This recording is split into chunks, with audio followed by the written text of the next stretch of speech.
அநேகமாக ஜோதிடர்களுக்கும் சரி, உங்களை மாதிரி கேட்க வர்றவங்களுக்கு சரி தெரியுது. அநேகமாக ஒரு 10 யோகங்கள் கேள்விப்பட்டிருப்பீங்க. ஆனால் ஜோதிட வட்டாரத்தில், ஜோதிட கிரந்தங்கள், ஜோதிட நூல்களில் குறிக்கப்படுகிற யோகங்கள் 1800 யோகங்களுக்கு மேலே. சார், நான் ஃபர்ஸ்ட் டைம் இப்படி கேள்விப்படுறேன். நிச்சயம் இந்த பலமுடையவர்கள், இந்த ஜாதக அமைப்புடையவர்கள் அத்தனை பேருமே இந்த உலக வாழ்க்கையில் எங்கேயோ ஒரு இடத்துல பெரிய சாதனைகள் பண்ணி வெளியில் வருவாங்க. எழுதி வச்சுக்கலாம். இப்போ சூரியனை பொறுத்தளவு ஒரு மனிதனுடைய வாழ்க்கையில பாரப்பா 3, 6, 10, 1 பகருகின்ற 11 இந்த இடங்களில் இருந்து ஒரு வலுவான அமைப்புல இருந்துட்டாருன்னா சிவனே நேர்ல வந்து வரம் கொடுக்கறாருன்றான். நீங்க அநேகமா பாருங்க, இன்னைக்கு பெரிய பெரிய இடங்கள்ல இப்போ சிஎம் இருக்காங்க, பிஎம் இருக்காங்க, இவங்களுக்கு பின்னாடி எத்தனையோ செக்ரட்டரிஸ் ஒர்க் பண்றாங்களே, இவங்களுக்கெல்லாம் இந்த யோகங்கள் இருக்கும். இதை பாருங்க, பௌர்ணமியில் பிறப்பதே ஒரு யோகம் தானே. துன்பம் இல்லாம, துயரம் இல்லாம, கஷ்டம் இல்லாம. சூரியனும் சந்திரனும் யாரு? ஆத்ம பலம், திரேக பலம், உடல் பலம். இந்த மூன்றும் ஒன்று சேர்கிற போது யானை எதிரில் வந்தாலும் அது தள்ளி விட்டுட்டு வெளியில போயிடலாம். அப்ப இந்த பௌர்ணமி யோகத்துக்கு இவ்வளவு ஒரு மதிப்பான்னு கேட்டா, ஐப்பசி மாசம் சூரியனும் சந்திரனும் ஒன்னா இருக்கும். நம்ம வந்தோடனே கேட்பேன், என்ன சார் தீபாவளி நீங்க பிறந்தீங்களான்னா, அடையங்கப்பா அவர் பார்த்த உடனே தீபாவளி பிறந்தான்னு கேட்டாரு பாரு. ஒண்ணுமே இல்லை, இதுதான் சிம்பிள். ஒவ்வொன்றுக்கும் சூத்திரங்கள். தி டிவைன் தமிழ் நேயர்களுக்கு வணக்கம். இப்போ நம்ம கூட யார் இருக்கான்னு பார்த்தீங்கன்னா, ஜோதிடச்சுரை எம்.எஸ். ராமலிங்கம் சார் இருக்காங்க. வணக்கம் சார். வணக்கம் தம்பி, சௌக்கியமா? ரொம்ப சௌக்கியம் சார். நம்ம கடைசியாக பேசின வீடியோக்கள் எல்லாமே மக்கள்கிட்ட ஒரு நல்ல வரவேற்பை பெற்றுக்கிட்டு வருது. நிறைய பேர் நிறைய விதமான கேள்விகளும் கேட்டிருக்காங்க. அதெல்லாம் நம்ம அடுத்தடுத்த வீடியோக்களில் அப்படியே அவங்களுடைய கேள்விகளையுமே கேட்க ஆரம்பிக்கலாம். என்னுடைய முதல் கேள்வியாக நான் பேச போகிறது என்னென்னா சார், சும்மாவே வந்து ஒரு ஜாதகத்தை பார்த்து, அதுவும் இந்த படங்கள் எல்லாம் பார்த்துன்னு வைங்களேன், இவன் நாட்டால் பிறந்தவன், உலகத்தால் பிறந்தவன், இந்த பாபா படத்துல தான் சொல்லுவாங்கல்ல, இவன் நினைச்சா என்ன வேணா பண்ண முடியும் அப்படின்னு சொல்லிட்டு, இது ராஜயோகம் உள்ள ஜாதகம் அப்படின்லாம் சொல்லுவாங்க. பொதுவாக ஜாதகத்துல யோகங்கள் அந்த மாதிரியான விஷயங்கள்லாம் நிஜமாவே இருக்கா சார், இல்லை நிறைய இருக்கா? யோகங்கள்னு நிறைய இருக்கா? தம்பி, இந்த யோகங்கள் அப்படிங்கிற விஷயத்துல ஜோதிடத்தை பொறுத்தளவு அநேகமாக ஜோதிடர்களுக்கும் சரி, உங்களை மாதிரி கேட்க வர்றவங்களுக்கு சரி தெரியுது. அநேகமாக ஒரு 10 யோகங்கள் கேள்விப்பட்டிருப்பீங்க. ஆனால் ஜோதிட வட்டாரத்தில், ஜோதிட கிரந்தங்கள், ஜோதிட நூல்களில் குறிக்கப்படுகிற யோகங்கள் 1800 யோகங்களுக்கு மேலே. சார், நான் ஃபர்ஸ்ட் டைம் இப்படி கேள்விப்படுறேன். உண்மை. ஓகே.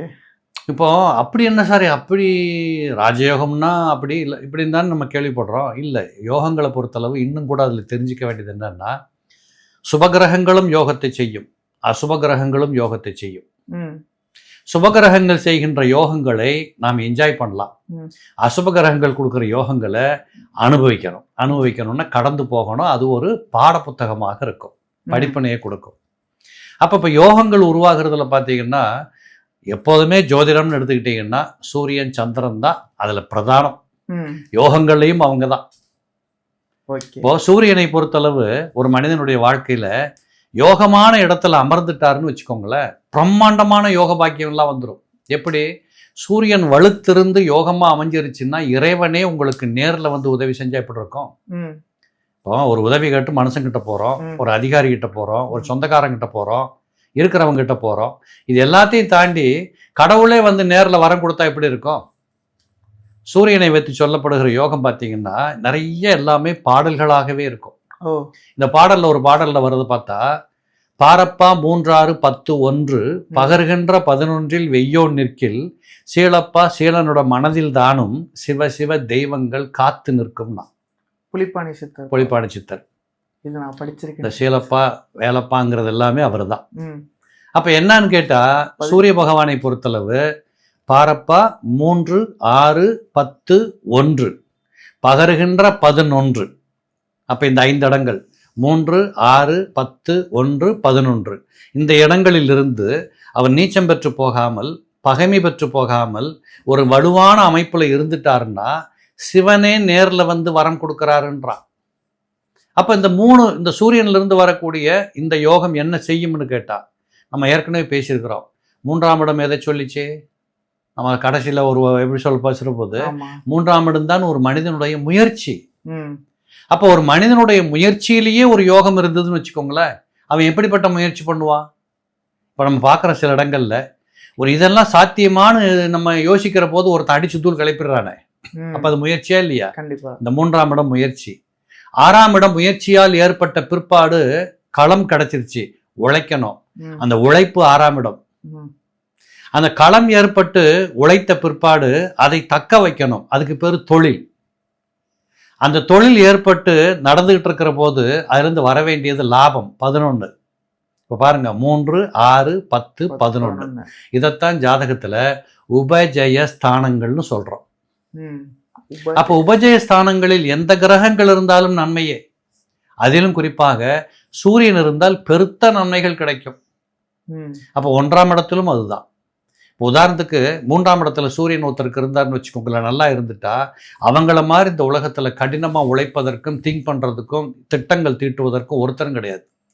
நீங்க அநேகமா பாருங்க, இன்னைக்கு பெரிய பெரிய இடங்கள்ல இப்ப சிஎம் இருக்காங்க, பிஎம் இருக்காங்க, இவங்களுக்கு பின்னாடி எத்தனையோ செக்ரட்டரிஸ் ஒர்க் பண்றாங்களே, இவங்களுக்கெல்லாம் இந்த யோகங்கள் இருக்கும். திட்டமிடுதல் 24 ஹவர்ஸும் அவங்க என்ன எதிர்பார்க்காங்கிறத எடுத்து கொடுத்துக்கிட்டே இருப்பாங்க. ஸ்ட்ராட்டஜி பின் பை பின் பாயிண்ட்ல இருப்பாங்க எல்லாமே. அப்ப இதெல்லாம் எங்க இருக்கும்? இதுதான் மறைமுக உழைப்பு, இதுதான் மறைமுக லாபமும் கூட. அப்ப பாரப்பா 3, 6, 10, 1 பகருகின்ற 11 வெய்யோன் நிற்கில் சீலப்பா சீலனோட மனதில் தானும். இந்த வார்த்தை கவனிங்க, சிவ சிவ தெய்வங்கள் காத்து நிற்கும். இறைவனே பக்கத்தில் இருந்து உங்களுக்கு எனர்ஜியை கொடுக்குறான். Okay sir. உழைப்பதற்கான மனசை கொடுக்குறான், உழைப்பதற்கு தேவைப்படுகிற பிரெயினை கொடுக்குறான். இதெல்லாம் வந்துருச்சுன்னா எவ்வளவு பெரிய யோகம்! இது சூரியன்லேருந்து வரக்கூடிய யோகம். இப்படி சூரியனை வச்சு நிறைய யோகங்கள் சொல்லப்பட்டிருக்கு. அதே மாதிரி சந்திரன் பார்த்தீங்கன்னா யோகங்கள் பிரதானமான நிறைய யோகங்கள் சந்திரனை வச்சு தான் வரும். இப்போ நீ கஜகேசரி யோகம் கேள்விப்பட்டிருக்கீங்களா? என்னது? சந்திரனை வச்சு தானே. சந்திரனுக்கும் குருவுக்கும் உள்ள தூரத்தை வச்சு தானே சொல்கிறோம். சந்திரன்லேருந்து 4ஆம் இடத்துல குரு, 7ஆம் இடத்துல குரு, இதெல்லாம் வந்து கஜகேசரி யோகத்தில் வந்துருமா? அப்போ சந்திரன்லேருந்து வரக்கூடியது. இதில் இன்னும் கூட சொல்லணும்னா ஒரு பெருத்த யோகத்தை சொல்கிறாங்க. அந்த காலத்தில் யோகம்னு சொல்லுகிற போது அநேக பாடல்கள் என்ன வரும்னு கேட்டால், இவன் சேனாதிபதி ஆவான், அப்படித்தான் அந்த பாடல் முடியும். ஏன் அந்த சேனாதிபதி ஆவாங்கிற ஒரு பாட்டை சொல்லி வச்சாங்கன்னா, அந்த காலகட்டத்தில் இந்த சாஸ்திரங்கள் உருவாக்கப்பட்ட பொழுதுகளில் 500 ஆண்டுகளுக்கு 300 ஆண்டுகளுக்கு முன்னாடி சேனாதிபதி தான் மிகப்பெரிய பதவி. கண்டிப்பா ஒரு படையை இயக்குகிற பதவி, அரசனையே காக்கிற பதவி, அரசனுக்கே பாதுகாப்பு கொடுக்கிறவரே சேனாதிபதி. அப்ப அரசனுக்கு ஒப்பான பதவியாக கருதப்பட்டது. சோமனுக்கு 6, 7 சுபகிரகங்கள் வீற்றிருந்தால் பூமளி அதியோகம். இதன் பலனை சொல்லுங்கால், நேமியோன் சௌக்கியங்கள் நிறைமதி பலமுடையோன் தீமையாம் பகையை வெல்லும் சேனாதிபதியுமாவான். எப்படி? சந்திரனிலிருந்து 6, 7, 8 சுபகிரகங்கள் இருந்தா, அது எங்க வேணாலும் இருக்கட்டும், அது கெட்டு போச்சா, நல்லா இருக்குதா, உச்சமா, ஆட்சியா, கேந்திரமா, திரிகோணமா, எப்படி வேணாலும் இருக்கட்டும், சந்திரனிலிருந்து 6, 7, 8 கிரகம் இருந்து அந்த திசைகள் வருகின்ற போது இந்த பையன் பிரமாதமான, இந்த பெண் பிரம்மாண்டமான ஒரு நல்ல வாழ்க்கையை சந்திக்கக்கூடிய நிகழ்வுகள் அதில் வரும். இது மாதிரி தான் கஜகேசரி யோகம். இப்போ கஜகேசரின்னா உங்களுக்கு கேள்விப்பட்டிருக்கீங்க, யானை கட்டி குதிரை கட்டி வாழுகிறார் பார் அப்படிங்கிறதா கஜகேசரி. கஜம்னா குதிரை, யானை, இப்படி தானே. கஜம் கேசரி, குதிரை யானை, கேசரின்னா குதிரை, கஜம்னா யானை. அப்போ இந்த ரெண்டையும் உருவாக்கக்கூடிய ஒரு பலத்தை சந்திரனும் குருவும் கொடுக்குறாங்க. அப்போ இதில் ஒரு கவனிக்கப்பட வேண்டிய தன்மை என்னன்னு கேட்டால், இந்த சந்திரன் வளர்வரை சந்திரனாக இருக்கணும். ஆக வளர்வரை சந்திரனாக இருக்கிற பட்சத்தில் தான் இந்த கஜகேசரி யோகம் முழுக்க வேலை செய்யும். இதே தேய்வரை சந்திரனாக இருந்தால் வேகமாக மலையேற புறப்பட்டு பாதியில் திருப்பி வர்ற மாதிரி இருக்கும். சில பேர் பாருங்க, 10 தொழில் பண்ணேன்பா, என்னப்பாச்சு தொழில்னு கேட்டால் எதுவுமே கடைசி வரைக்கும் நடத்த முடியல சார், ஒன்று நட்டமாகி போகுது, இல்லை அதுக்குன்னே கொரோனா வந்த மாதிரி ஏதாவது வந்து விடிஞ்சிருது, நான் என்னதான் பண்ணுவேன், விட்டுட்டேன், இப்போ கடைசியில் வேலைக்கு போகலாமான்னு பார்க்குறேன், இப்படி புலம்புறவங்களை பார்க்குறோமா. இது கஜகேசரி யோகம் இருந்தும் தேய்பிரை சந்திரனாக இருந்தால் அவருடைய வாழ்க்கையில் அந்த வெற்றி கிடைப்பதற்கு ரொம்ப கடினமாக இருக்கு. வெற்றி கிடைக்குமா? கஷ்டப்படுவாங்க. அது கடைசி வரைக்கும் வெற்றி கிடைக்கும்னு நினச்சிக்கிட்டே வெற்றியை நோக்கி ஓடிக்கிட்டு இருப்பாங்க, அனுபவிக்க தெரியாமல், அனுபவிக்க முடியாமல். இப்படிப்பட்ட வாய்ப்புகள் வரும். இப்போ நான் சந்திரன் வந்து வளர்பிறை சந்திரன் சொன்னேன். இந்த வளர்பிறை சந்திரன் சொல்லுகிற போது, இன்னும் குருவை பற்றி சொல்கிற போது, குருவுக்கு நேர் 7ஆம் இடத்துல கஜகேசரி யோகம், 10ஆம் இடத்துல 4ஆம் இடத்துல தான் மாலவ யோகம். அப்போ இது எல்லாமே மிக பிரம்மாண்டமான யோகங்கள். அப்போ இந்த அமைப்பு என்ன பண்ணுன்னா, அந்த மனிதனை, சந்திரன் என்பது மனதுகாரகம் தானே, உடல் காரகம் தானே, மனதாலும் உடலாலும் மிகப்பெரிய நன்மைகளை, சந்தோஷத்தை என்ஜாய் பண்ணுகிற, உடலும் உள்ளமும் மகிழ்ந்தால் அதுதான் மிகப்பெரிய முதல் யோகம். அதோட சேர்ந்து குரு வர்றாரு. குருன்னு சுபம். அப்ப நல்ல பாதையில போய், இப்ப மனசு சந்தோஷப்படணும் ஈவினிங்ல வேற இடத்துக்கு போறானே, அதெல்லாம் கிடையாது. நல்ல நிலைகளில், நல்ல பழக்க வழக்கத்தில், நல்ல இடங்களுக்கு சென்று, நல்ல பதவிகளில் அமர்ந்து நல்லபடியாக தங்கள் வாழ்க்கையை தக்க வைத்து கொண்டு சந்தோஷப்படுகிற யோகம், அதான் அந்த உண்மையான கஜகேசரி யோகம். அப்ப இந்த சந்திரனை வளர்பிறை சந்திரனாக இருந்தால் தான் நல்லதுன்னு. இந்த பாருங்க, பௌர்ணமியில் பிறப்பதே ஒரு யோகம் தானே. ம். பௌர்ணமி யோகம் சொல்றோமா இல்லையா? கண்டிப்பா. பௌர்ணமியில பிறக்கிறதே துன்பம் இல்லாம, துயரம் இல்லாம, கஷ்டம் இல்லாம, அவங்க வாழ்க்கையில எண்ணியதை நெருங்கி விடக்கூடிய, நினைத்தபடி நடத்தி காட்டக்கூடிய சூரியனும் சந்திரனும் யாரு? ஆத்மபலம், திரேக பலம், உடல் பலம். இந்த மூன்றும் ஒன்று சேருகிற போது யானை எதிரில் வந்தாலும் அது தள்ளி விட்டுட்டு வெளியில போயிடலாம். இப்படிப்பட்ட ஒரு பலமான எண்ணங்களோடு கூடிய வெற்றி வாகை சூடக்கூடிய வாய்ப்புகள் கிடைக்கும். அப்ப இந்த பௌர்ணமி யோகத்துக்கு இவ்வளவு ஒரு மதிப்பான்னு கேட்டா, இந்த பௌர்ணமியில பறக்கக்கூடிய, இன்னும் சொல்லப்போனா வளர்பறைன்னு எடுத்துக்கோங்களேன். அமாவாசை முடிஞ்சதுக்கு அப்புறம் பௌர்ணமி வருகிற வரைக்கும் இந்த வளர்பறையில பிறந்த பிள்ளைகளை பூரா ஒரு லிஸ்ட் எடுங்க, தேய்பிரையில பிறந்தவங்களை பூரா ஒரு லிஸ்ட் எடுங்க, டிஃப்ரெண்ட் இருக்கும். அப்ப அவங்க நல்லா இல்லைன்னு சொல்லக்கூடாது, கஷ்டப்பட்டு நல்லா இருந்தாங்க, இவங்க கஷ்டப்படாமையே நல்லா இருந்தாங்க. நமக்கு தேவை இந்த உலகத்தில் என்ன எதிர்பார்க்கிறோம்? கஷ்டப்படாம சுகமா இருக்கணும்னு ஆசைப்படுகிற போது, அப்படி கஷ்டப்படாமல் சுகபோகத்தை அனுபவிக்கணும்னா அது பௌர்ணமி சந்திரனாக இருக்கணும். பௌர்ணமி சந்திரன் மட்டும் இல்லை, வளர்பறை சந்திரனாக இருக்கணும். இந்த வளர்பறை சந்திரனாக இருக்கிற பட்சத்தில் இந்த சூரியனுக்கும் சந்திரனுக்கும் இடையில, அதாவது சூரியனுக்கும் சந்திரனுக்கும் நேர் எதிர் திசை என்று எடுத்துக்கொண்டால் 180 டிகிரி பௌர்ணமி. சிம்பிளாக நம்ம ஜனங்களுக்கு சொல்லிக் கொடுப்போம். அதாவது பௌர்ணமிங்கிற ஜாதகத்தை பார்த்த உடனேயே நீங்கள் பௌர்ணமியில் பிறந்திருக்கீங்க அப்படின்னு சொல்லணும்னா வேற ஒன்றும் கம்பசூத்திரம் இல்லை. சூரியனிலிருந்து 7வது வீட்டில் சந்திரன் இருந்தால் அது பௌர்ணமி. சூரியனோடு சேர்ந்து சந்திரன் இருந்தால் அமாவாசை. இப்போ ஐப்பசி மாதம் சூரியனும் சந்திரன் ஒன்றா இருக்கும். நம்ம வந்தோடனே கேட்பேன், என்ன சார் தீபாவளி நீங்கள் பிறந்தீங்களான்னா, அடையங்கப்பா அவர் பார்த்த உடனே தீபாவளி பிறந்தான்னு கேட்டாருப்பார். ஒன்றுமே இல்லை, இதுதான் சிம்பிள், ஒவ்வொன்றுக்கும் சூத்திரங்கள். அப்போ இந்த பௌர்ணமி சூரியனிலிருந்து சந்திரன் வரைக்கும் இருக்கக்கூடிய இடைப்பட்ட இடங்கள் இருக்கு பாருங்க, இதுல பற்றாக்குறைக்கு சில சுபகிரகங்களும் இருந்துட்டா, யாரு? புதன், சுக்கிரன், குரு, இப்படிப்பட்ட சுபகிரகங்கள் இருந்தால் இந்த சந்திரன் இவர்களை கடந்துதான் மீண்டும் சூரியனை தொட்டாகணும். சூரியன் ஒரு அதிகார பலம் படைத்தவர், சந்திரன் நகர்கிற கிரகம், இருக்கிறதுலே வேகமா சுத்துறது சந்திரன் தான், அதான் வேகமான கிரகம்னு பேரு. ஆக இப்படிப்பட்ட அனைத்தையுமே இந்த பௌர்ணமி யோகம் கொடுத்துரும். இப்படி எக்கச்சக்கமான யோகங்கள் இருக்கு, பேசிக்கிட்டே இருக்கலாம் யோகங்களை பத்தி. இப்ப நீங்க சூரியன் பத்தி சொல்லும் போதே ஒரு விஷயம் சொன்னீங்க, இந்தந்த அதாவது 3, 5, 10, 11. 3, 6, 10, 11, 1. இப்போ அதுல இருந்தா சூரியன் இருந்தாலே உங்களுக்கு சிவனே உங்களுக்கு கூட இருக்காருங்கிற மாதிரியான ஒரு மீனிங் தானே சார்? நிச்சயம் இந்த பலமுடையவர்கள், இந்த ஜாதக அமைப்புடையவர்கள் அத்தனை பேருமே இந்த உலக வாழ்க்கையில எங்கேயோ ஒரு இடத்துல பெரிய சாதனைகள் பண்ணி வெளியில் வருவாங்க. எழுதி வச்சுக்கலாம். ஓகே சார், எனக்கு 11ல் சூரியன் இருக்கார், அதுவும் உச்சமா இருக்கு. கண்டிப்பா வரும், அது ஓகே, கண்டிப்பா கிடைக்கும். இப்ப இந்த சூரியனுடைய சில கிரகங்கள் சேருதுல்ல சார், அதாவது 3 கிரகங்கள் சேர்றது, 2 கிரகங்கள் சேர்றது, 5 கிரகங்கள் சேர்றது, இதுவும் ஒரு யோகம்னு சொல்றாங்களே சார்?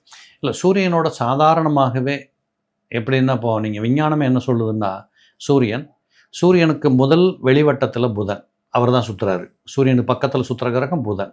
புதனுக்கு அடுத்த கட்டத்தில் சுற்றுறவர் சுக்கிரன். அதுக்கு அடுத்த கட்டத்தில் சுற்றுறது நம்ம பூமி. அதுக்கு அடுத்த கட்டத்தில் சுற்றுறது செவ்வாய். அதுக்கப்புறம் தான் குரு, அதுக்கப்புறம் தான் சனி. இப்படித்தான் அந்த ஃபார்மெட்டில் வட்ட வட்டமாக சுற்றுறாங்க. அப்போ அநேகமாக பார்த்தீங்கன்னா சூரியனுக்கு பின்னாடி புதன், சுக்கிரன், இந்த செவ்வாய், இது எல்லாமே ஒரே வேகமுடைய கிரகங்கள். 1 மாதம் 1.5 மாதம் இப்படி சுற்றுற கிரகங்கள். அநேகமாக சூரியனும் புதனும் சுக்கிரனும் பெருவாரியான ஜாதகங்களில் பக்கத்தில் 3 கட்டத்துக்குள்ளேயே தான், 3 கட்டத்துக்குள்ளே பக்கத்திலே தான் இருக்கும். அதுலேயும் இந்த 3 பேரும் சிம்மத்திலேயோ அல்லது மீனத்திலேயோ அல்லது தனுசுலையோ மேசத்திலையோ இருந்துட்டா இவங்களே யோகத்தை செய்வாங்க. அதுக்கு தான் பேர் சொன்னாங்க புதாதித்ய யோகம்னு சொல்கிறா. முக்கூட்டு சிறப்பளிக்கும் அப்படின்னு ஒரு யோகம் உண்டு. இதெல்லாம் இதில் வந்துடும். அதனால் சூரியனை பொறுத்தளவு பிரதான கிரகங்கள் வேற ஒன்றுமே இல்லை தம்பி. ஜோதிடத்தை நீங்கள் எப்படி பார்க்கணும்னா, ஒளி கிரகங்கள் யோகத்தை கொடுக்கும், ஒளி இழந்த கிரகங்கள் யோகத்தை கொடுக்காது. ஒளி இருக்கிறவன் கண்ணு தெரிகிறவன் அவன் பாட்டில் வேலை பார்ப்பான், கண்ணு தெரியாதவனுக்கு துணை வேணும் இல்லையா? இதுதானே உண்மை. அப்போ இந்த ஒளி கிரகங்கள் யாருன்னு எடுத்துக்கிட்டா, சூரியன் ஒளி கிரகம், புதன் ஒளி கிரகத்துக்கு பக்கத்திலேயே சுற்றுறதுனால, அதனால தான் புதனை என்ன சொல்லி வைக்கிறோம்னா, யார் கூட சேர்றாரோ அவரா புதன் மாறுவார். அப்போ சூரியனுக்கு பக்கத்தில் சுற்றுற கிரகம், அவரையும் ஒளி கிரகம்னு எடுத்துக்கலாம். சுக்கிரன் இயற்கை ஒளியுடைய கிரகம். நீங்கள் ஒன்றுமே இல்லை, ஒரு கிராமங்களில் எல்லாரும் சொல்லுவாங்க விடிவெள்ளிம்பாங்க, கேள்விப்பட்டிருக்கீங்கல்ல? இது என்ன விடிவெள்ளின்னு கேட்டால், எர்லி மார்னிங் இப்பவும் ஒரு 4 மணிக்கு போய் கிழக்க பார்த்து நின்னீங்கன்னா பளிச்சுன்னு ஒரு மின்னல் இருக்கும், ஒரு மினிங்கிக்கிட்டு இருக்கும், ஒரு ஸ்டார் மாதிரி. அதுதான் சுக்கிரன். அதுக்கு பேரே விடிவெள்ளி. ஒரு காலத்தில் வாட்ச் இல்லாத பொழுதுகளில் கப்பலுக்கு அங்கே இங்கே வேலைக்கு போகிறவங்க, எல்லா காட்டு வேலை பார்க்குறவங்க விடிய வெள்ளியை வச்சு தான் இன்னும் சூரியன் உதயமாக இத்தனை மணி நேரம் இருக்குது, வா வேலைக்கு போகலாம் இப்படின்னு புறப்பட்டு போனது. அது கிட்டத்தட்ட ஒரு வால் கிளாக் மாதிரி தான் அந்த சுக்கிரனை பொறுத்தளவு. அதனால தான் விடிவெள்ளின்னு வச்சாங்க அதுக்கு பேரே. அப்போ இப்படி பார்த்தீங்கன்னா இந்த கிரக வர்க்கங்களில் சூரியன் பிரதானம். அதை சுற்றி வரக்கூடிய இந்த 3 கிரகங்களும் ஒன்றாக இருந்துட்டா மிகப்பெரிய யோகம்தான். ஒளி கிரகங்கள் எப்பொழுதுமே யோகத்தை செய்யும். அது அசுப கிரகங்களோட சேராது இருக்கிற வரைக்கும் அது ஒரிஜினல் சக்தி கிடைக்கும். குருன்னு எடுத்துட்டா சுபகிரகம். ஏன் குருவை மட்டும் சுபகிரகம்னு சொன்னாங்க? அதையும் ஒரு ஒளி கிரகம், யோக கிரகம்னு சொல்லாமே. இருக்கின்ற அந்த 9 கிரகங்கள், 7 கிரகங்கள், 2 நிழல் கிரகங்கள், ராகு சேர்த்து 9 பேர் இருக்கிறாங்க. இந்த 9 பேரில் குருவுக்கு மட்டும் என்னங்க சுப கிரகம் வச்சோம்? மீதெல்லாம் சுபமே இல்லாததா? மீதி கிரகம் வாழ்க்கையிலையும் தானே. உதாரணத்துக்கு சூரியனோ ராகுவோ சனியோ காலகட்டத்திலையும் கல்யாணம் நடக்குது, வீட்டை கட்டுறான், குடியிருக்கிறான், அப்புறம் அதெல்லாம் சுபம் தானே. எதுக்கு குருவுக்கு மட்டும் சுப கிரகம் வச்சாங்க? பார்த்தீங்கன்னா விஞ்ஞானப்படியாகவே நான் முதலே சொன்னேன், அந்த பூமிக்கு வெளிவட்டத்தில் செவ்வாய்க்கு வெளிவட்டத்தில் குரு இருக்கிறார். அதுக்கப்புறம் தான் சனி தூரத்தில் இருக்கிறார். இந்த குரு பகவானுடைய வேலை என்னன்னு கேட்டிங்கன்னா, இந்த குரு பகவானுக்கு வெளியிலிருந்து வரக்கூடிய சூரியனை நோக்கி வேகமாக பெரிய பெரிய கற்கள் எல்லாம் வெளியிலிருந்து சூரியனை நோக்கி போயிட்டு இருக்கு. இந்த கற்களை பூராவுமே இவர் தன் வட்டத்துக்குள் நிறுத்தி வைத்துக் கொள்வார். அவர் மட்டும் அந்த வேலையை செய்யலைன்னா இந்நேரம் நம்ம தலையில் 2 வந்து விழும் பூமியில. அப்போ இந்த சுபகிரகம் என்று சொல்லக்கூடிய கிரகம் தான் நம்மளை காப்பாத்துது. அதனால அவருக்கு சுபகிரகம்னு அர்த்தம். அப்போ இந்த பூமியில் வாழக்கூடிய மனித இனத்திற்கு குரு தான் பிரதான சுபகிரகம். ஏனென்றால் இன்னைக்கு நம்ம நிம்மதியை தூங்கி எந்திக்கக்கூடிய ஒரு சூழல் உருவானதே அந்த குரு பகவானால. இதுதான் உண்மை. இதை விஞ்ஞானத்தில். ஆனால் அஸ்ட்ராலஜிக்கில் என்ன சொல்கிறோம்? அவர் தான் கல்யாண கிரகம். அவர் தான் ஒரு வீடு பால் காய்ச்சணும்னா அவரை பார்க்கணும். ஒரு பால் காய்ச்சலுக்கு ஒரு முகூர்த்தத்துக்கு நேரம் குறிக்கணும்னா லக்னத்திலிருந்து குரு எங்கே இருக்கிறாருன்னு பார்க்கணும். குரு ஹோரை என்பது மிக பிரமாதம். இப்படின்னு எல்லாவற்றுக்குமே, எல்லா சுப செய்திகளுக்குமே குரு பகவானை பயன்படுத்துகிறோம். இப்படி நிறைய விஷயங்கள் உண்டு சார். நீங்கள் இப்போ யோகம் அப்படின்னு ஒன்று கேட்டேன், அதுக்கு ஒரு ரொம்ப பெரிய ஒரு லென்த்தியான ஒரு இன்ட்ரோ கொடுத்து சிலருக்கு வந்து அதை நிறைய புரிகிற மாதிரி வச்சுருக்கீங்க. இன்னும் சில விஷயங்கள்லாம் இருக்குது, அதை அடுத்த வீடியோவில் பார்க்கலாம் சார். நன்றி.